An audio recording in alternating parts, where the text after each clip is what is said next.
once again for the Roses series, I like to go straight off the dome. Pause. I like to just give you, my direct what this person meant to me and how they've impacted the game. Well, today I'm gonna talk about Irv Gotti. Irv Gotti has been a force in hip hop for probably 30 or more. Probably I'll say up to 30 years.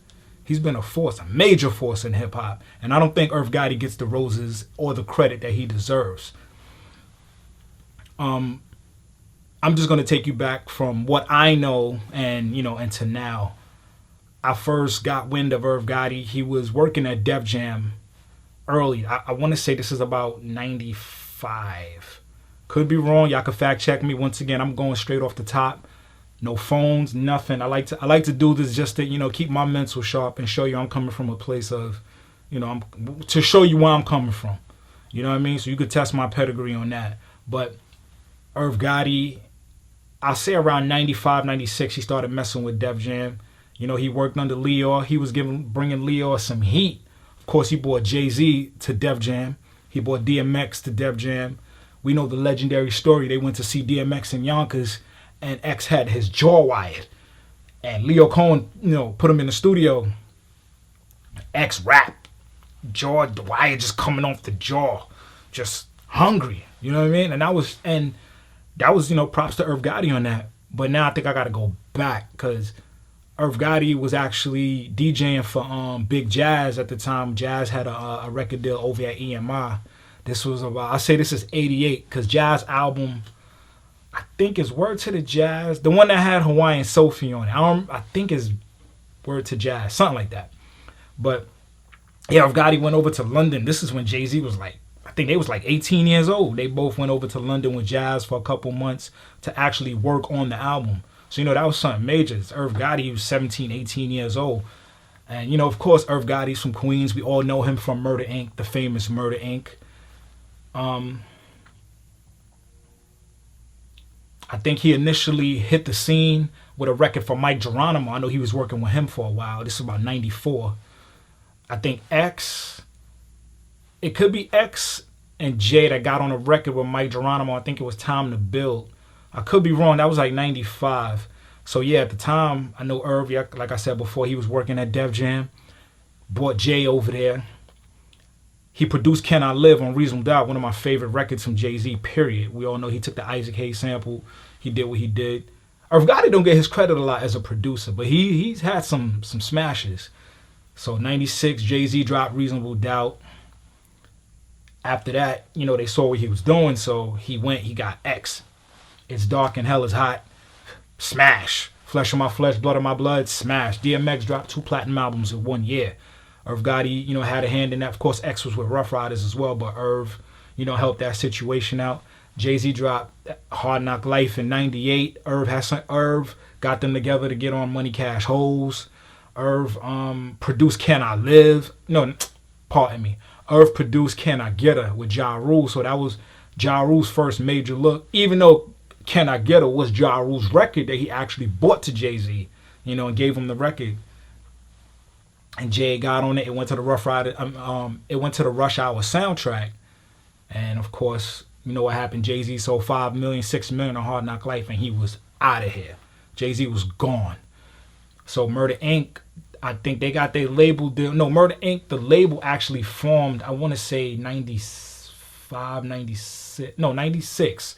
Could be 96. Because at the time, Jay-Z, DMX, and Ja Rule were in a group called Murda Inc. They did a record for Streets is Watching soundtrack called Murdagram. Fire. And 99, Ja Rule dropped Veni Vidi Vici. Smash. Holla Holla. Smash.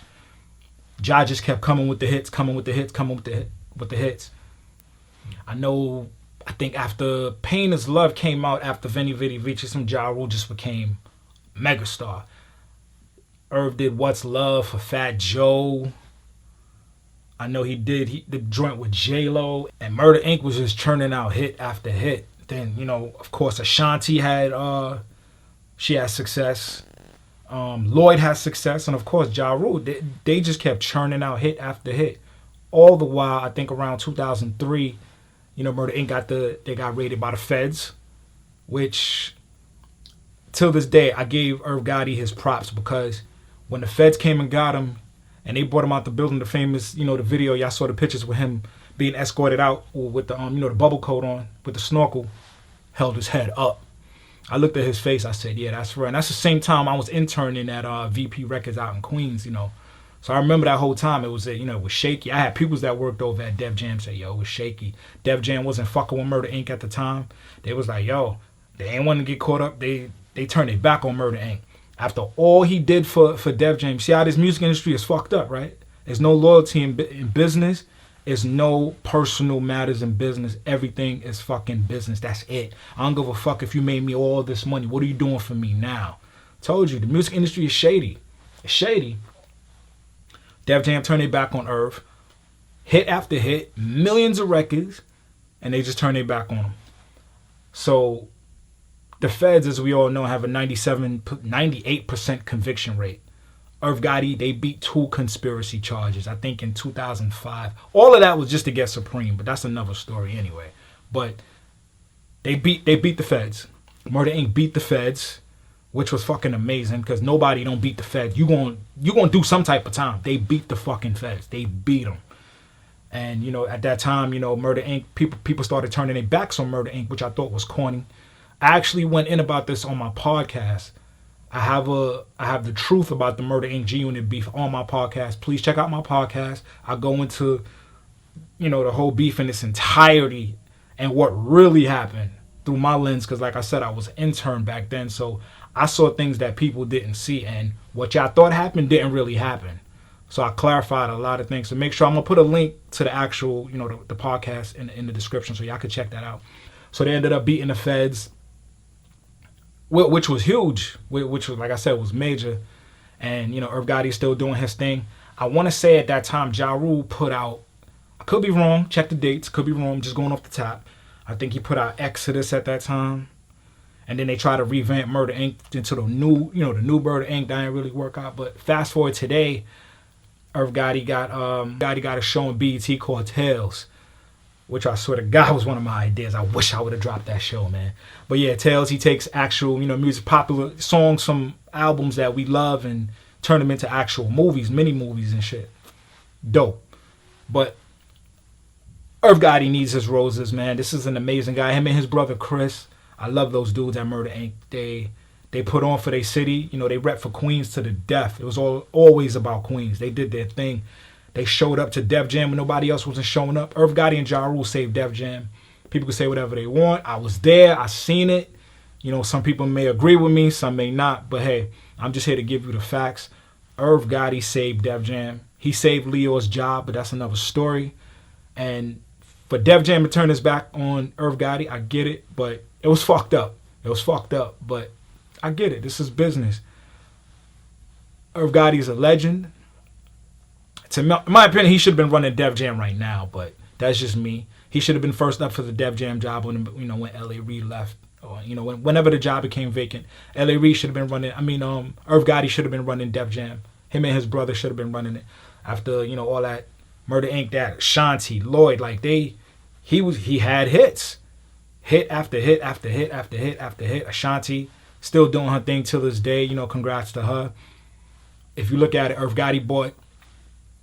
Gotti helped, let's see, Fat Joe hit, J-Lo hit, Hove hit. Even though X was from the Rough Riders, he still come from that school of Irv Gotti. Hit records from there. And I think, did he have something to do with Vanessa Carlton? I don't remember, but Irv Gotti, you did your thing. You're being recognized. I give you your roses, man. I think you're dope. You're amazing. You're on the hip-hop Mount Rushmore, in my opinion. Guys like you, your brother, Ja, Murda Inc. and, Irv Gotti and Murda Inc. don't get their just due on a broad scale for the things that they've contributed to the game. I appreciate them for sure. I definitely appreciate them. He's probably in my top 5 of all the executives that, we've seen in this industry. It's guys like him and Dame Dash that, kept the wheels running in this thing, and they don't get the credit that they deserve. But Irv Gotti, we salute you, man. Check it out. It's a new hype show. Yeah.